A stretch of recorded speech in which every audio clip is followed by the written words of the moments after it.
Furrow irrigation is not always as easily managed as pressure irrigation systems, and run length and watering time on the field in a furrow system can quite often use more water than is needed. Some irrigators are now using the principle of fast watering, shortening run lengths, increasing the size of the siphons, and decreasing the watering time.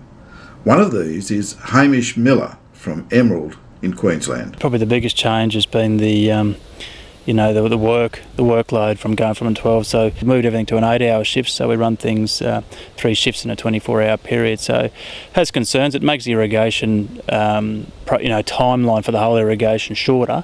But in essence, the workload's more involved in that period. So just managing labour through those issues, that's probably the biggest thing. But everyone comes around, they get more time off at the end of the irrigation and move forward. So to achieve that, we had to move our siphon sizes as well to increase the size of the siphons. So how big did you? Really, they're coming from all 63s, 263s to a 3-inch siphon now, and sometimes 2-3 inches on low head bays. Do you have to shorten the run lengths at all? We haven't. On some fields we have. In the early part, to go from 24 to 12, we reduced our run lengths, but to get that to 8, we just increased the siphon size. To achieve the 8-hour shifts as well, we've reduced our deficit as well, so we run sort of around a 50-55 mil deficit. So traditionally we're around that sort of 70 mil.